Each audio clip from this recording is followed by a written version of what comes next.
Good morning, good afternoon, or good evening, wherever you are, and welcome to this WHO webinar with the support of TechNet. Today, we'll discuss WHO PCV vaccination recommendations.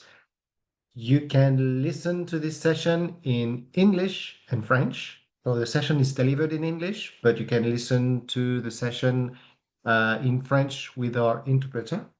To do so, click the globe icon that you should see, or maybe you have three dots with the more, and then select the language in which you'd like to listen to this session. Now in French for our francophone audience. Bonjour, vous pouvez écouter cette session en français. Pour ce faire, cliquez sur l'icône en forme de globe et sélectionnez la langue dans laquelle vous souhaitez écouter cette session. Si vous ne voyez pas d'icône, vous verrez trois petits points avec plus ou more en anglais sur lequel vous pouvez trouver la possibilité d'écouter l'interprétation.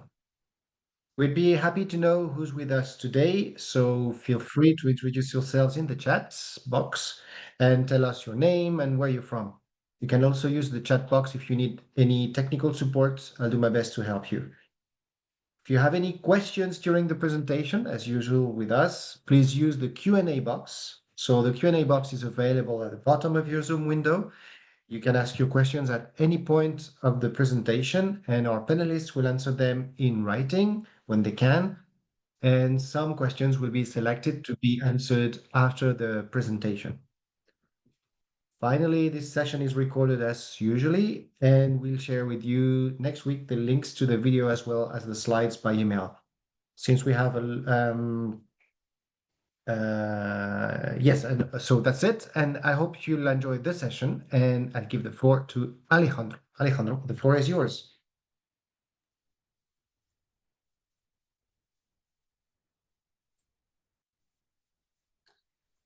Thanks, Alex.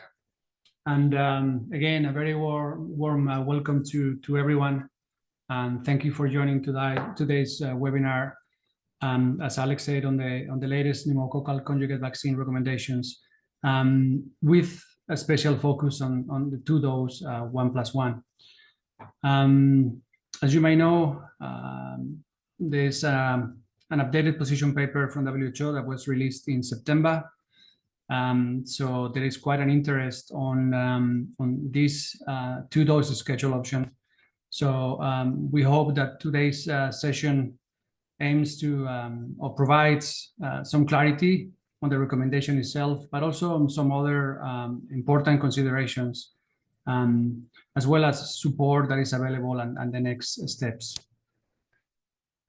So put the agenda there. So today we'll hear from colleagues, four colleagues. I will start the introductory presentation with the summary of the policy recommendations, and then we will hear from Joanna Freeman from WHO and then Maya Van Denent from UNICEF. That will provide an update on the vaccine prioritization and portfolio optimization, the VPOP that you might have also heard. And then we will hear from Nathalie Salagnac from Gavi on the recalibration outcomes and some linkages with the PCV support. And then finally, we have some time for questions and answers. So if you allow me, I will then move to the first presentation, which is on the summary of the updated WHO vaccination recommendations. As I mentioned, with a strong focus, mostly it will cover the 1+1 schedule. So to set the tone, I will start with a snapshot of the policy context related to the pneumococcal vaccines. As I mentioned before, the most recent recommendations come from the position paper that was released in 2025, and this applies for vaccination in children. There is a different paper policy document related to vaccination in adults. But for the children, the recommendations for children, this 2025 paper replaces or supersedes the former one from 2019. In addition, there is also a short policy note on the considerations for PCV product choice that includes the 3 pre-qualified PCV products. As you know, there is 2 PCV10s and 1 PCV13. And we developed this paper in 2021 because the 2019 paper, position paper, did not include all the pre-qualified vaccines, being the reason that the PCV10 from SII was actually pre-qualified after the position paper was published. So you need to mention that vaccine, therefore, this was developed in 2021. But now the 2025 paper includes all the vaccines that are pre-qualified by WHO. So let me continue with some generic or general introduction before we go to the recommendations. This is all information that is also available in the position paper. But just to state and make sure that everyone understands that regardless of the number of serotypes included in each of the vaccines, WHO recommends the use of any of the 3 products based on pre-qualification, but also in the high immunogenicity that these vaccines confer, all of them. So then there's some differences. PCV10, GSK, and PCV13, they have been in use for a long time, being, as I mentioned before, the SII has been pre-qualified more recently. So those 2 vaccines, the safety and effectiveness has been demonstrated across multiple schedules, including the 3+0 and the 2+1, which are the ones recommended by WHO, with evidence from multiple country systematic reviews from all levels, from global and regional level. As far as the newer PCV10, the data on effectiveness is more limited, but available evidence suggests that it has a comparable effect on invasive pneumonia and nasopharyngeal carriage as the other 2 products. And then on this product, also on the PCV10 SII, on the safety, there is clinical trial data that has been reviewed during the PQ process and showed a comparable profile to other PCVs, the other PQ PCVs, the PCV13 and the other PCV10. In terms of the co-administration with other vaccines in the routine program, although we don't have a comprehensive data on co-administration with every possible combination of vaccines, the data that exists is supportive and recommends the co-administration of PCV with other API vaccines. In fact, as you know, PCVs have been in use with other routine vaccines for many years. The PCVs that are pre-qualified are considered interchangeable, meaning that when recommended series cannot be completed with the same vaccine, any available PQ product could be used to complete the series. This is not recommended, but in the case that for programmatic reasons, a country or a program cannot complete series with the same product, then a change is recommended rather than missing that vaccination. On the global PCV schedules, or the PCV schedules in use, you can see in this map, look at the blue color, so the dark blue and the pale blue. So most countries are using PCV following 3+0 or 2+1 schedule. So this is the majority. And you can see a couple of things here in the map. So you can see that the UK is the one in orange color. So this is actually the only country that at the moment follows the 1+1 schedule. And I will sort of cover that a little bit later. And then on, for those schedules is a number of limit and reduce, small number of countries that are actually using 4 doses, but the rest they use 3 dose schedules. On the product use, you can also see that PCV13 and PCV10 GSK are the most commonly used vaccines, included in many high-income countries. I think it's worth pointing that in terms of the high or higher valency products, like the PCV 15 or PCV 20, which are not pre-qualified at the moment, but they are in use in few countries, high-income countries. You can see that in the sort of the red colors in the map. So not many countries, and high-income countries only. So the paper that was released, and I will now move to the sort of the summary, I mean the recommendations and the 1+1 per se. But in the paper that is being published in September, you will actually find a number of recommendations. So not only on the 1+1, but you will find recommendations across the board on the schedule, so the 3 doses schedules. And then there is some discussion and recommendations on the alternative schedules, including the 1+1, as I said, but also on the fractional dose PCV, which will not be covered in this presentation. There is also recommendations on catch-up vaccination for children from 1 to 5. There is also recommendations on the MAX, on the multi-age cohort campaigns, also on the standard valency vaccines that are coming, and there is also recommendations of surveillance. So it's a very comprehensive paper, very well written, very clear, and I think it's worth sort of consulting this paper if you have also interest or further questions on this. So moving to the recommendations. Let me start with the 3 dose, and then I'll move to the 1+1. But WHO recommended the 3 dose schedules. So these are the main schedules are recommended, and WHO equally recommends the 2+1 and the 3+0, and because the available evidence does not indicate any clear differences between these schedules. So SAGE and WHO reaffirmed that achieving high coverage with either of these 3 dose schedules, which are recommended, is the most effective way for preventing pneumococcal disease. And the choice of a schedule should be based on epidemiological and programmatic factors, all with the aim of maximizing coverage.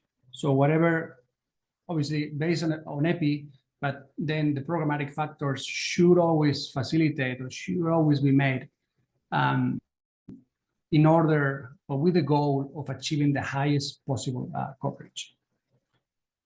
And then finally, just to mention that this recommendation applies to any of the WHO qualified products, as I mentioned before. So moving to the 1+1, we all know that PCV is one of the most, if not the most expensive, one of the most expensive vaccines in routine programs. And, this is a challenge nowadays, not only for the countries, but also for donors. So countries can actually have some cost, or reduce the cost of this by choosing alternative schedules. And this has been reviewed by SAGE, and these approaches that might be considered in programs applies for mature PCV programs where there is well-established population immunity.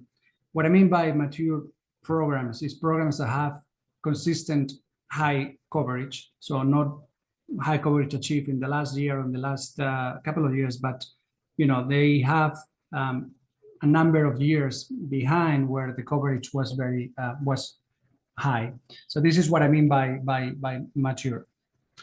The review of the evidence showed no difference in the prevalence of vaccine type carriage between the 3 dose schedules and the 2 dose 1+1 with the PCV10 GSK and the PCV13 Pfizer.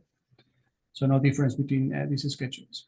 It's important to emphasize the importance, sorry for repeating importance, but that for the 1+1 schedules, delivering the 2 doses is critical. So The first dose works priming dose, and the second dose works as the booster, which is the one that provides high level of protection. So that's very important that countries, when they do or they consider this change, they need to achieve high coverage for it to be effective. So the booster is critical, and this is because that not only protects those that receive the booster, but also protects the children that have been primed. So those that have received the one dose, as it decreases transmission and therefore reduces the risk in the prime children. So in summary, the WHO position is that when 2 doses are administered, there is similar immunogenicity and control of pneumococcal carriage to the 3 dose schedules.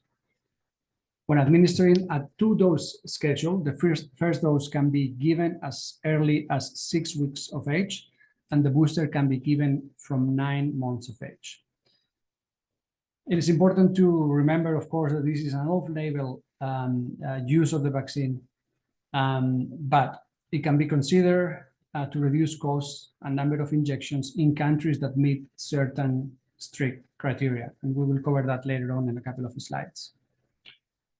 And finally, given the absence of data, the use of 1+1 scheduling immunocompromised children is not recommended. So moving into the criteria. So this criteria was endorsed by WHO, and countries that are considering this schedule to reduce cost or number of injections I mentioned before, they need to meet a couple of points, a couple of criteria, both of them. So first, there needs to be a well-established population immunity among children under 5, indicated by one of the following criteria. So having PCV coverage average about 80% in the previous 5 years. So again, this is average. It doesn't have to be 80%, above 80% every single year, but the average of the last 5 years. Or a recent multi-age cohort, a MAC, with PCV, also with 80% coverage or above 80% coverage in children under 5. Or lastly, can also be indicated by having high quality surveillance or coverage surveys that indicate low levels of vaccine type, coverage, or disease. And secondly, another point that needs to be met with the first one is that there needs to be evidence of capacity to administer vaccination between 9 and 18 months. And again, this has to be with an average coverage of over 80% in the previous 5 years. WHO also recommends some additional criteria that is highly desirable to have in countries before these changes can be implemented. These 2 criteria are the need to have a thorough assessment of the costs, risks, and benefits of such schedule change. So countries need to consider all these things and sort of go through them to assess, as I mentioned before, the risks and benefits. And secondly, they need to have adequate surveillance for vaccine type, disease, or carriage to monitor any unexpected changes in the disease or transmission after the schedule change. And this will be even more important in sort of the early adopters. So in countries that will take this on board early, I think this is going to be a critical aspect. Here, I just want to give you an example of the criteria application. So the first one, the PCV3 average coverage in the last 5 years by the WUNIC. So you have 2 rows. I mean, imagine that these are 2 countries. So we look the previous 5 years, so from 2020, and then you have the top one in green that has an average above 80%. So this could be meeting one of the criteria, even though, as you can see, in 2021 is below 80, right? And then you have the second country, the second row, that despite having coverage above or equal to 80% in the last couple of years, if we look at the average in the last 5 years, is below 80%. So this country should not consider at this point this change. And then the second point that I mentioned before, which is the capacity to administer vaccination between 9 and 18 months. So for example, in this example, we can look at MCV coverage, normally given at 9 months or 12 months. And again, the coverage in the last 5 years, the average in the last 5 years from the Munich. And you can see, imagine that is the same country as the top row in the PCV3. So you have just 80%. So this country could, it's meeting both points with 83 PCV3 and 80% measles. And the other one, again, is below 80%. So this one should not consider that. So I'm here just sort of highlighting the one that meets the criteria. And then if you remember what I mentioned about, ideally having the other two desirable criteria, which is, if this country actually conducted a thorough evaluation of the costs and risks and benefits, and then also have a very strong and adequate surveillance, it would be even sort of better. It would be even more kind of ready and prepared to consider and implement this switch. I think this is my last slide. So I think while I was presenting this information, these slides, I mean, you can imagine that, and you probably were thinking about a number of pros and cons or trade-offs, and this is what it needs to be carefully assessed by countries, and basically is how to balance between the potential savings in program costs, but also the potential challenges that countries might encounter, a potential reduction of disease control, plus ideally the need for increased surveillance. And these things might come with a cost. So I think this is why countries need to put it in the balance to see if actually the change brings those expected savings. I think it's important also to consider areas with lower coverage or high burden of disease when making these decisions. So this, within the country, areas that are lagging behind or have a higher burden, they need to be taken into consideration to make sure that there is no undesired or unexpected effects in these areas as a result of any changes. And as I mentioned before, and especially this is very critical for early adopter countries, it is very important that to have serotype-specific surveillance, either disease or carriage data, to be able to monitor any changes with the new schedule in disease epidemiology. And also this will help, this monitoring will help inform decisions about the continuation of the schedule change if there is changes. And finally, one point that is also important is that implementing multiple adjustments to the PCV program at the same time is not recommended, as it might have some, again, unpredictable results, as it would be very difficult to link any changes to any of these changes, so to the vaccine change or the schedule change. So countries that are considering a product change, and also might consider the 1+1, they need to time these things, because it's not. It needs to be some time in between those changes. And here just some key PCV resources that were used for this presentation. So I invite you to look at them, but I'll try to also answer any questions you might have And now I'll pass it to my colleague, Joanna, from WHO, and Maya Vandelen from UNICEF to present on the VPOP. Thank you. Thank you so much, Alejandro. And hello, colleagues. Very nice to see so many familiar names. Welcome, everyone. Bienvenue à tous.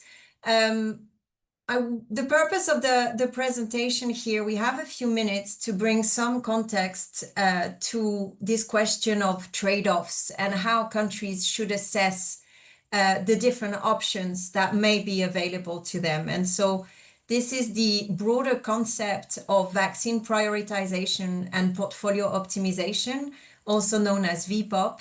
And we'll spend a few minutes on the key concepts on this, the opportunities for countries, and then going through some of the implications for PCV. I want to, again, acknowledge there is very limited time, and we will organize further sessions in the coming weeks and months on the specific process and the recommendations around VPOP. So if we can go to the next slide, I will start by the context of the latest SAGE discussions. In March this year, we discussed this question of how to support countries prioritize their future new vaccine introductions and consider opportunities to optimize their current schedules and portfolios. Of course, this comes in a context of many new vaccines becoming available, programs and recommendations evolving over time, and financial constraints and economic outlook calling for opportunities to optimize existing programs and ensure the sustainability of the vaccine programs. So SAGE called on countries to engage their NITAGs in providing recommendations on prioritization of future introductions and on the optimization of those portfolios. And these recommendations need to be aligned and integrated in the programmatic plan, the strategic plan, and the broader health sector strategy of the countries.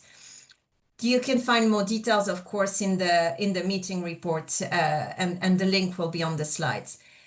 The next slide is really to deep dive a little bit on this concept. And I think the essential message on this slide is that the decision-making process, when considering both prioritization of future introductions, but also optimizations, really needs to be country-led and based on evidence. And for this, as recommended by SAGE, we really encourage the involvement of NITAGs, growing their capacity to consider multiple vaccines and to really embrace a systematic portfolio review, as well as to encourage and ensure the engagement of NITAGs in the NIS development process, so the National Immunization Strategy. The purpose here is to make sure that the recommendations on future introductions, as well as on potential switches or adjustment of the portfolio, are well aligned with the overall programmatic plan and is ultimately embedded, including from a financial standpoint, in the overall national plan. For this, we recommend using a structured, transparent, and evidence-based approach, leveraging multi-criteria decision analysis. So again, these decisions are nationally owned, they're data-driven, and they're sustainable. Next slide, please. If we consider, and just pause for a second on the definitions of vaccine prioritization and optimization, what do we mean? Vaccine optimization is really about maximizing the present, so assessing the new products, presentation, schedules, or uses, and to switch to more suitable ones. So this really refers to the presentations you all heard from Alejandro and these questions of trade-offs. Whereas the vaccine prioritization is about anticipating the future and deciding not only which new vaccine introduction should be considered, but also when and in what order. And again, those two processes and considerations are very much linked. And it's about maximizing the health impact of your program within the available resources and shifting towards this systematic portfolio lens, a process that is led at the national level by the country teams. The next slide is a little bit busy and I won't spend too much time on it, but it really highlights how the processes are linked and kind of the value of investing in this optimization review, as well as the prioritization. Optimization is really about the short to medium term, as we said, focusing on the programmatic improvement opportunities, as well as potential for aligning program cost with the country's fiscal space, and how this may enable reinvestments from the potential cost savings. There's also a considerations on access and supply security, and again, about the strategic planning and the links with the overall programmatic priorities. Prioritization of future introductions has an impact in the medium to longer term, and again, helps align with the national goals, ensuring as well that the portfolio fits the country context, including affordability and long-term sustainability, maximizing the impact. It also helps improve the planning and the coordination, including on budgeting, but also procurement, and we'll come back to this. And it helps also inform the development of a research agenda and understand the evidence needs. Next slide. So how to do all of this? And again, this is really almost a teaser, and we will plan further communication. But we have been working in close collaboration with UNICEF on developing guidance to support countries in these efforts. In terms of the tools that are available, of course, the evidence to recommendation, the ETR, is the sole tool that is suited for NITAGs to make those recommendations on new vaccine introductions, and this process will remain. In addition, there is this new vaccine introduction prioritization and sequencing tool, which has been developed as a tool complementary for NITAGs so that they are able to review the options and plan the introductions over time. This is very much focusing on the future prioritization. As you can see on the slide, the dissemination is ongoing. There's been several workshops and webinars, and it's been reviewed and endorsed by the Global NITAG Network. We are now developing and finalizing the development of a process dedicated to optimization, which will be consolidated in an overall toolkit on vaccine prioritization and optimization. It builds on the same multi-criteria decision analysis and the same approach that is already developed and promoted through the new vaccine introduction and prioritization and sequencing tool. And we are planning communication and dissemination, including sharing countries' experiences in the first half of 2026. So again, more to come on this topic. Let me just cover the next slide before handing over to Maya. And if we come to the PCV program specifically, building on the presentation that Alejandro gave, I think this really shows how the PCV program has evolved in the last 20 years.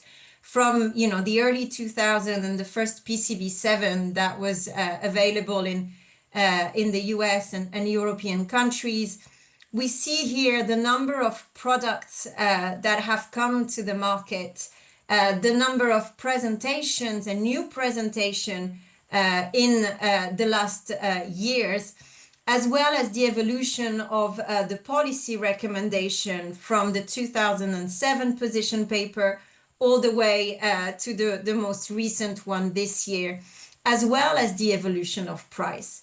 All of these represent opportunities for countries to consider whether the introduced product or the product that was chosen at the time of introduction, the presentation that was chosen, the policy or the schedule that was implemented, are these still the most suitable ones for my country? And again, for a country that may have introduced PCV in 2017 or 2019, there is an opportunity to review today and consider other options that are available. And with this, I'll hand over to Maya. Yes, thank you very much. I'm Maya van der Lent. I'm working in UNICEF HQ in the immunization team and looking after the vaccine prioritization. So the next slide gives actually the options that we are reviewing and that countries then can review on what are the options for the different vaccines that can be optimized. So you've got here the tabs at the bottom, at the top of the slide, and we are looking at the moment at the PCV overview. We encourage with this comprehensive review to review the portfolio and not do a vertical antigen by antigen revision, but really look at the whole portfolio if possible. Obviously, detailed information for each vaccine is going to be required, but it's good to look at broader portfolios. So you see here the different possible switches that can be envisioned. You can look at different vaccines with higher valency or with lower valency, or you can look at the schedule switch that's actually the topic of today's seminar, and other switches around product change, etc. So we are reviewing the different possibilities and guiding countries, guiding NITAGs, guiding EPI programs to see what would be the critical criteria that a country would choose to review these options. And these are listed here. Cost savings is in the current global cost or budget constraints, certainly a criteria that will come up in many settings. But we also really need to look into coverage, into programmatic issues like supply chain, market availability of the different vaccines, and disease control, etc. So there are so many aspects that would be looked at. Next slide, please. And these options are being presented in the tool that Johanna was referring to. This slide presents, this is the credit full goes to our supply division colleagues in Copenhagen.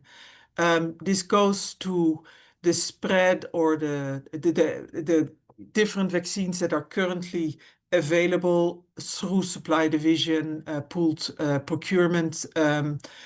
And obviously there are always changes and always issues that need to be updated. So please do reach out, do check this website and reach out to our colleagues. We want also to emphasize that careful planning and coordination is essential for any of these switches and changes in products. Also in volumes, we are counting on forecasting numbers, and we really need to adjust that as per needs. You see here the different prices, and these were already also referred to by Johanna. And we encourage you to look into these things carefully. Thank you. And the next slide is an overview of what are the considerations of the optimizations, and especially what are the triggers. As Johanna said, the overall national immunization strategy or the health sector plan, whatever is relevant for your country, will be a trigger to review, is your vaccine portfolio still up to date? Or are there possibilities to optimize? The other point that we will see, especially looking forward to the Gavi eligible countries for Gavi 6.0, what are the new guidance that Gavi, the new strategic plan of Gavi will bring? And what we hear, there are strong signals that countries will have a ceiling for the vaccines. So it may be interesting for countries to look how to best optimize their portfolios supported by Gavi. So there will be budget ceilings for vaccines, and it's good to review that. And then there are EPI reviews where you can look at the vaccine portfolio and also compare that with the different management and vaccine uptake and the EPI programming. Then there are the budget constraint programmatic pressures that include the budget constraints, health system capacity. If you have an option to actually reduce an injection like the 1+1 has, that may be an interesting thing, but we also need to look into programmatic issues. If you have to put then the booster dose, so the second dose of the 1+1 at the 9 months timing, is that a timing that children can still receive additional vaccines? Is this okay? We need to analyze the schedule and see whether it's not too many injections or how to manage this kind of thing. So all these things need to be looked at. The policy shifts are another reason, like today's seminar where we present the new position paper. There may be also other points around market availability. Are there newer vaccines that maybe are lower cost, different vial size? Is there maybe a higher valency vaccine available? And does it need to be reviewed by the country's NITAG? There may be also the other side, the flip of the coin. Are there supply constraints and do we need to do a switch because of that? And then there are other external triggers such as outbreaks and shifts in political leaderships. Thank you. Next slide, please. And I hand it back over to Johanna, please. Thank you so much. And maybe just a couple of minutes to come back to the resources and where to find information and to highlight the importance of the NITAG Resource Center, where a lot of information is regularly updated and made available, including on specific NITAG recommendations that may be helpful to your country as you consider those vaccine prioritization and optimization opportunities. As part of the NITAG Resource Center, we have developed the compendium that you can find highlighted in this slide. Next slide, please. And the Vaccine Evidence Compendium really is new. It was launched in July, and it aims at providing consolidated global evidence on vaccines to support the data gathering process and reduce the workload of NITAG secretariats. So you have a QR code here. Again, it's available on the NITAG Resource Center. It currently includes 4 vaccines, including PCV, where you will find the latest evidence summarized, including the evidence from the latest position paper. And it includes as well vaccine comparison tables so that you are able to look at the different available vaccines and export the data as you see fit. Next slide, please. On the role of NITAGs, we know that this access to evidence is a challenge, which why we have put forward this vaccine evidence compendium, which focuses on global data. But we also know there are significant gaps in local data, and that is challenging the ability of NITAGs to make those evidence-based recommendations. So this slide here is really to provide some perspective on the potential opportunities to consider neighboring countries' data, including on burden of disease, the opportunities to leverage the regional platform and the importance of the regional collaboration to access data that may not be available at the local level, that may include acceptability or the economic impact of the program, and the collaborations with the local research and academic institutions. These will be discussed extensively, and there will be a follow-up webinar for NITAGs as part of the Global NITAG Network webinar series organized in December, where we will again provide the similar presentations on the latest recommendation.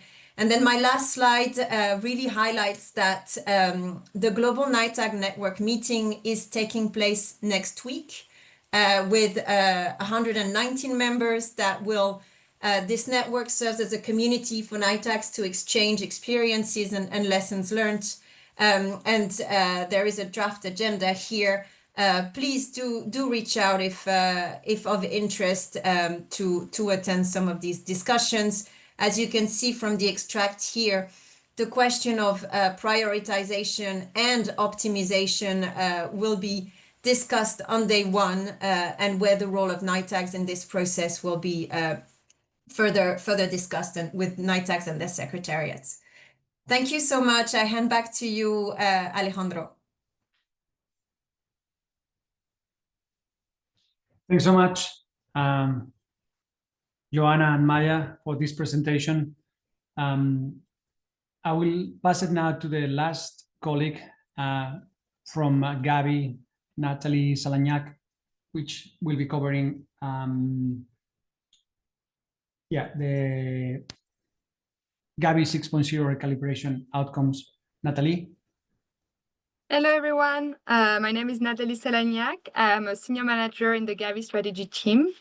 The goal of this presentation is to provide a bit of a background context as to why portfolio optimization and prioritization is all the more important in the coming years in light of the funding constraint that we are currently operating under. So this is a bit of a more general presentation of what happened for the Gavi 6.0 strategy and how it links to both the presentation that you heard on VPOP and PCV schedule change. So with that, if we move to the next slide, you'll see a brief reminder of what is the Gavi 6.0 strategy. It's a very ambitious strategy with a mission to save lives and protect people's health by increasing equitable and sustainable use of vaccine. I won't go into too much details, but we have 4 main strategic goals. One is to introduce and scale up vaccine. Second is to strengthen health system to increase equity in immunization. The third one is around improving programmatic and financial sustainability of immunization programs. And finally, the fourth and last is to ensure healthy markets for vaccine and related products. And so those are the 4 goals that the 6.0 strategy seeks to advance. And we'll see how we are trying to do that in the current context of limited funding in the next slides. Next slide, please. So as a brief context, as you might know, the Gavi 6.0 strategy had to be recalibrated by the Gavi board following our replenishment summit. Following the replenishment summit, we are about a 3 billion funding gap for Gavi 6.0 priorities. And so that led to conversation, not a line-by-line budget review, but real conversation about strategic trade-offs that Gavi will have to make in 6.0 to make sure that we can close these funding gaps. In July, the board met and regrouped and came up with the following conclusion. We kept a 6.0 strategy that is ambitious with its full integrity around the 4 strategic goals to retain and to save 7 to 9 million more lives. the board identified about 20 to 25% reduction, totaling to the 3 billion gap. That means that in Gavi 6.0 strategy, we will have a budget of 10 billion. And finally, donors have firm commitment to raising full replenishment amount. So that is the recalibration is temporary, providing that we do not get more funding. So that's a bit of a context slide to really explain what's the current state of our financial resources and why in that context vaccine portfolio optimization and prioritization makes even more sense. If we move to the next slide, we will show you quickly what are the main decisions across each strategic goals, noting that today we're really focusing on strategic goal 1, which is the one in purple, around introduction and scale up of vaccine. So if you press the button for the next slide, this is an animation. You see what are the decisions that were taken with regard to vaccine. So the decision from the board during the recalibration retreat was as follows. Programs already introduced in countries will continue. Stockpiles and outbreaks response are maintained. The savings will come from the scoping and pacing of new vaccine introduction and preventive campaigns, such as cholera, typhoid, yellow fever, etc. Those decisions are still being refined currently by our PPCN board in our internal governance mechanism. But what's important to note is that the savings that we expect to bridge the funding gap will come partly from prioritization decision with new vaccine introductions. And finally, some of you might have heard there was a decision from the board to introduce what we now call country vaccine budgets, formerly known as vaccine envelope. So the idea that in 6.0, the support that Gavi can provide to countries in terms of vaccine procurement can be capped. As you might know, at the moment, countries can apply to any program that is supported by Gavi when the needs occur. In 6.0, the model will be different, meaning that countries will receive a budget, an allocation for which all the vaccine that will cover, all the vaccine procurement support that the country is entitled to in the 6.0 period. There will be further communication coming on that, and we are still currently developing what these country vaccine budgets will look like concretely, but we'll make sure that everyone gets the information in due time to start the planning process. Now, moving on to strategic goal 2, 3, and 4, which are a bit less relevant to this conversation, but still important to keep in mind. On strategic goal 2, the decision was as follows. We approved the health system strategy around strengthening immunization programs and reaching zero-dose children, very much core of the Gavi 6.0 priorities. There was a strong support for new fragile and humanitarian approach, including a new Gavi resilience mechanism for unforeseen needs. However, the decision was to recalibrate investment into both HSS strategy and fragile and humanitarian, meaning that we will have to do more prioritization into the different use case of this funding. If we move to the next, we'll see what are the decisions that were taken around strategic goal 3, improve programmatic and financial sustainability of immunization programs. The integrity and sustainability of the model that we call internally the LTRACO model, but it's really standing for eligibility, transition, and co-financing models, have been retained. However, there has been some decision with regard to co-financing that were taken. One, there will be some higher co-financing for polio and malaria, which were benefiting from exemptions, and some new co-financing for preventive campaigns will be introduced during the course in 6.0, albeit at a low rate. The catalytic phase, which is currently our mixed middle-income country approach, was seen as a key part of the Gavi model, but it was agreed that there will be a narrower focus on new vaccine introductions and no longer as much backsliding support. Finally, moving to the last strategic goal, is a strategic goal, we call it 4. It's around healthy markets. So healthy vaccine markets were emphasized as critical to Gavi 6.0 success. However, the board asked whether we could find further market shaping gains as part of the 6.0 recalibration. These are challenging trade-offs because it could undermine the viability and the health of some markets. And that's why the team are currently looking at, and we'll bring to our PPCN board a proposal around that. So that's just to show a bit of the bigger picture around why we need to recalibrate, as well as why VPOP that always been critical is even more critical in the current context. The next slides look at what happened to alliance partners and Gavi Secretariat funding. Those were also recalibrated, although the board recognized that both alliance partners and Gavi Secretariats were critical enablers for impacts. Next slide. This next slide provides a bit of an overview of where we now stand in terms of 6.0 resourcing. And you can look at the comparison of what we had for the previous strategy, which was Gavi 5.0, and our recalibration baseline. What's important to note is that, as said, the total budget for Gavi 6.0 is around $10 billion, and we kept in the recalibration the proportions for each type of spend. So vaccine procurement costs are in post-recalibration at the same amount, 59%, same percentage, sorry, as it was pre-recalibration. And you can look that this is roughly the same for the cash, for the support for the catalytic phase, for the fragile humanitarian approach, for partners and Secretariat OPEX. If we move to the last slide, this is a bit of a reconciliation as how PCV optimization fits within this broader picture that I've just described. What is quite important to note from this whole presentation is that there is a funding gap in 6.0, at least at this moment, and it means that there will be reduced funding available to countries for health support, but also for vaccine procurement support. Another shift to note is, as part of this funding gap, there has been some changes to the co-financing rules.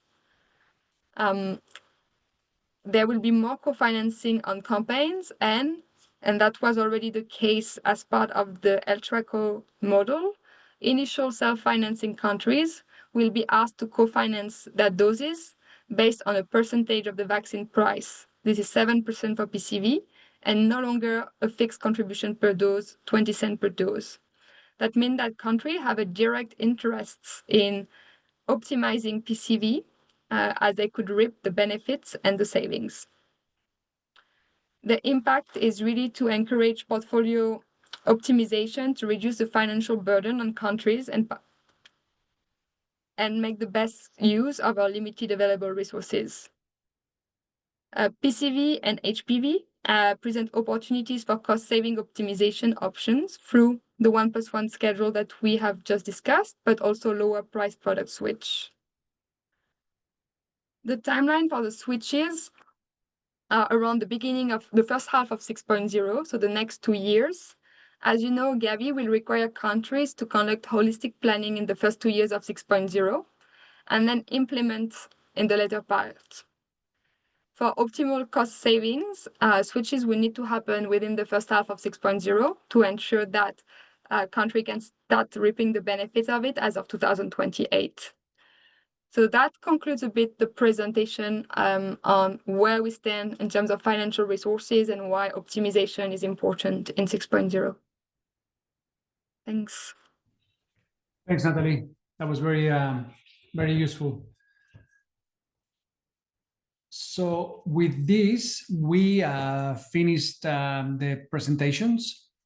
So now we can open for some questions. There has been a number of questions in the Q&A box. Some of them have been answered, but in case there is the colleagues that made the questions are not satisfied or they still need more information, I guess you can raise your hand. I don't know if I'm going to be able to see your hands, but I can ask also colleagues to let me know if there is any hands. There is a couple of questions that I can try to answer from Adija and Eliane on the subnational coverage. And I think it is important to remember that maybe it didn't come absolutely clear in my presentation. It was too much info, but WHO is not recommending countries to switch. I think we are presenting the facts. We are presenting some recommendations that are in the SAGE and in the position paper, WHO position paper, but it's for countries to consider, countries that meet certain criteria to consider this possibility, this option for portfolio optimization, for vaccine optimization. That being said, when we encounter a country that has, certain coverage, but then it has subnational differences or areas that are known to be underperforming, I mean, that's a significant challenge. That I was going to say impediment, but it's a challenge for considering this alternative schedule. Especially, it would be important to know what kind of challenges those areas are having. I mean, is it zero dose or is it dropout? Is there any surveillance data coming from this area? So I think this is part of the discussion. This is part of the discussions that countries need to have. But let me reemphasize again that we are not telling countries to switch. We are just basically sort of presenting the recommendation and the criteria, and then countries need to consider this very carefully. So that's, I don't know if this answers the questions, but yeah, when subnational is a big challenge. Over, and yes, is there any live questions? Alejandro, there's Christopher Jill, who's raising his hand. Would you like Yes, me to? Okay. Yes. Christopher, you can speak. There we go. Can you guys hear me now? Yes, you're a bit quiet, Fabulous. but go ahead. Hi. So this is Chris Gill from the vaccine development team at the Gates Foundation. Thanks for this seminar. This has been really interesting. So I have a sort of a hypothetical question I want to pose to the group. Let's imagine that I'm the Minister of Health in a very poor country in Africa, unspecified. It doesn't matter the name of the country, but in the bottom 20% perhaps of wealth indices. And in my country, I am, my team is struggling to meet DPT3 rates, struggling to meet MR2 rates. And now we've got, a 3-dose PCV on the books, which we are struggling to support for various reasons, programmatic reasons. And we see that there's this option to switch to a 1+1. Now, we from my perspective as the minister, I would say that is a very attractive option because I can reduce my spending, I can reduce the dose, so there's better perhaps vaccine uptake and less hesitancy because of that elimination of one dose. But at the same time, I have to admit that because my country is so poor, I lack the capacity to do serotype carriage studies to show that there's been a drop. I don't really have very good data about what my coverage rates are, and probably can't. And I look and say, well, it is probably unlikely that we're going to meet this 80% target on average of 1+1 coverage, a 2+1 coverage that you describe in your criteria.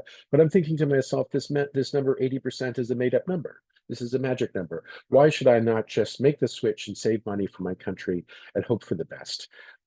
So how does Gavi and WHO and UNICEF think about this scenario? And what mechanisms are there to sort of discourage me, the minister, from making this decision, recognizing that a 1+0 schedule is not going to work? Thanks. Thanks, Christopher. And I think that's the question, that the question of the million, right? I mean, you hit the point, and I agree that the 80%, is a made-up point, kind of point to a certain extent. I think it comes from certain evidence that indicates reaching a certain threshold over a number of years kind of reduces transmission and disease So it's around there. But again, I think this has to be part of the in-country sort of discussions to the NITACs to lay down all the facts, all the information from the country, and consider the pros and cons, the risks, benefits, and challenges. Not sure exactly. And again, on the 80%, indeed, I mean, if countries, when they go through these discussions or reviewing all the data comprehensively, if they have 79 or 78%, but there is a strong surveillance data. I mean, in your case, you say that they also struggle with surveillance, but if there is also sources of evidence that indicate that is low burden and low transmission and prevalence, this needs to be put in the balance. So I don't have like one answer for your question, but I think it has to be comprehensively considered. And if there is no surveillance, there is no high coverage, there is then if you read the position paper, and I think from WHO points of view, I think this country should maybe not be considering this at the moment, despite of course, potential savings that you could achieve, because you might put at risk the program. And again, something that was mentioned, there is also options of reducing the cost of the PCV program with one of the products, which is cheaper than the other two. So this is not the only way to optimize the PCV program. But, sorry, I don't have the answer, but this is part of the discussions that countries, and we will be having with countries in the next few months and years. Over.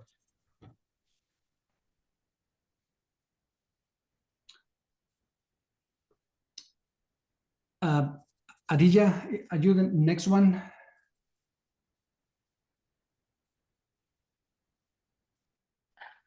Okay.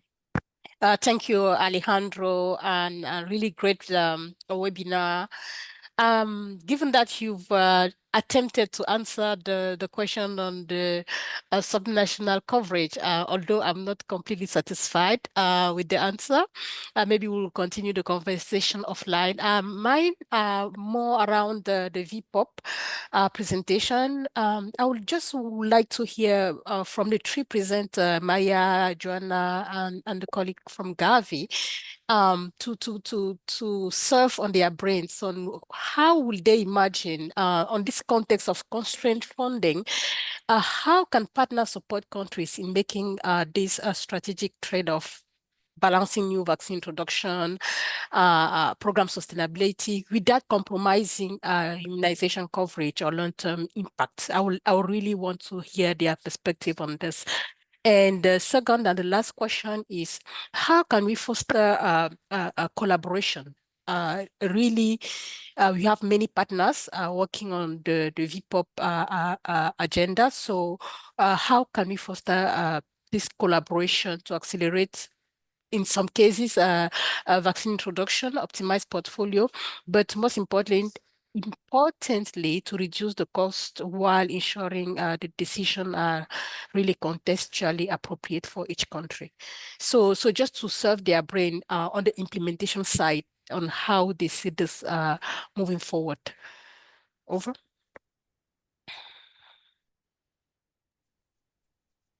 Joanna or Maya, do you want to answer?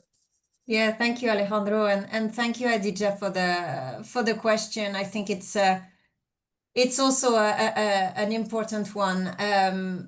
I think in the first one on the role of partners, I think this is what we've been trying to do collectively, at least in the past few months, is to bring attention at SAGE. And there will be another session on this question to discuss in 2026 to develop guidance and to improve access to evidence, to inform decision making at the local level based on data.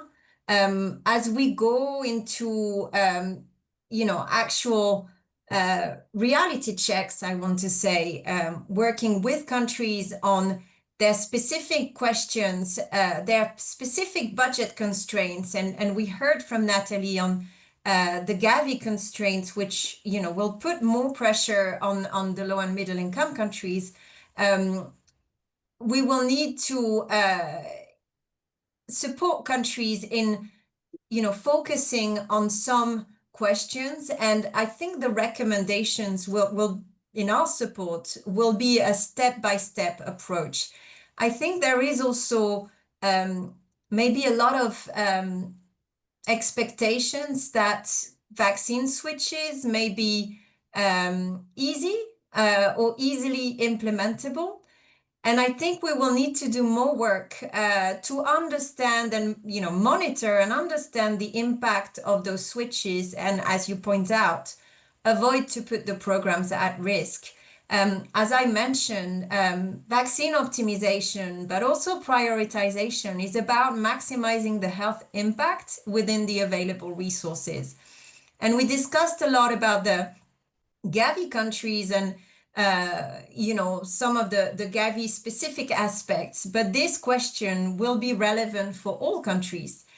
We are hearing from high-income countries that they cannot introduce RSV monoclonal antibodies because they're too expensive. So this is a reality of prioritizing resources that will be relevant to some degree, of course, for all countries, or at least the great majority of countries. So to your point, I think the coordination in our support will be essential, leveraging regional platforms to make sure that the support to countries is well coordinated, and that the scope of each agency is really best leveraged to provide this support, including the review of evidence and the country-specific decision-making process.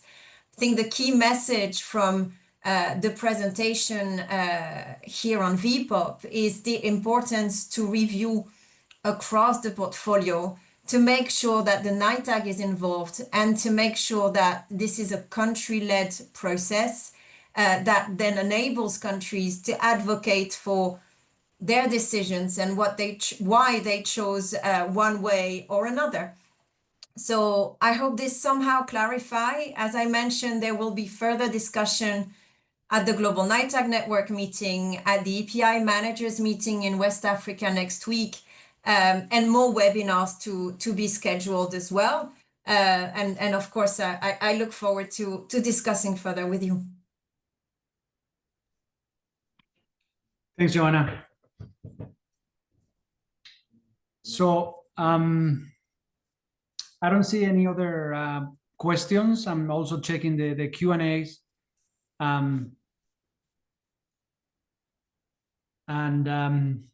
Yeah, I mean, the ones on the subnational coverage, we already sort of discussed briefly on them, and we will continue. Adija, I'm sorry you were not satisfied, but I think this is one point for continued discussion and engagement in the future. And then there is a question from my colleague Pankaj Kumar, which is asking about the PCV combinations with other antigen like hexavalent. Yeah, so I don't have information on that at the moment. I don't know if any other colleagues have any information on that question. But we will try to answer that after, if not addressed here. And I see a hand from Alan from UNICEF. Alejandro, yes, there is a question on PCV14 and PCV20 PQ process. Yeah, so that needs to be responded in addition to that. That was the earliest question.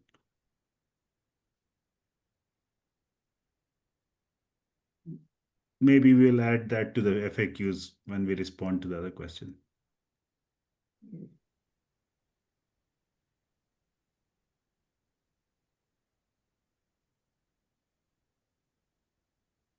Yeah, sure, we can do that.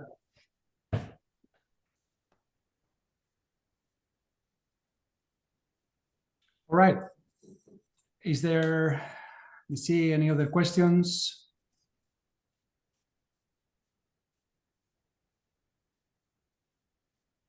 Okay, super. So thanks a lot for your participation. I think it was, quite good to have this session, and obviously trigger a number of questions on the chat and live, and we will continue to elaborate on these questions, and we'll continue to sort of discuss with our units and parts and partners on how we move this forward. As was mentioned, there will be a number of engagements in the next few months where we will continue to discuss that, but don't hesitate, especially for regional colleagues, UNICEF, WHO, you have any further questions, or if you think that this needs to be discussed at your level, don't hesitate to reach out to us or partners, because we can also make ourselves available to continue these discussions at your level. And yes, really appreciate all of you joining. I know that for some of you might be early in the morning, and for others might be late in the evening. So appreciate that. And then I'll pass it to, I also want to thank the presenters, of course, that made this session worth. And yeah, I'll pass it to Alex. Do you have any sort of closing remarks or next steps in terms of, I think you mentioned that at the beginning, but you want to repeat that the presentation will be shared and how it will be shared and so on? Yes, thank you, Alejandro. So thank you for everyone for this presentation. It was absolutely interesting. We're going to share the slides and the recordings in English and French by email. I speak with Alejandro, and if there's any need, and the other colleagues, and if there's any need to add documents, they will be sent by email. So expect some news from me in the coming days, and at the latest early next week. That's it for me. So I think I would like to thank everyone. Alejandro, would you like to say a last word? Yeah, sure. I also forgot to say thank you for the interpreter, which I haven't listened to, but I'm sure she was busy translating our fast speaking into French. So really appreciate the help of the interpreter. And yes, no, with this, we'll see you in the next opportunity. Don't hesitate to reach out if you have any questions. And again, thanks a lot, and have a very good rest of the day for all of you. And see you around. Thank you. Thank you. Bye-bye, everyone. Bye-bye.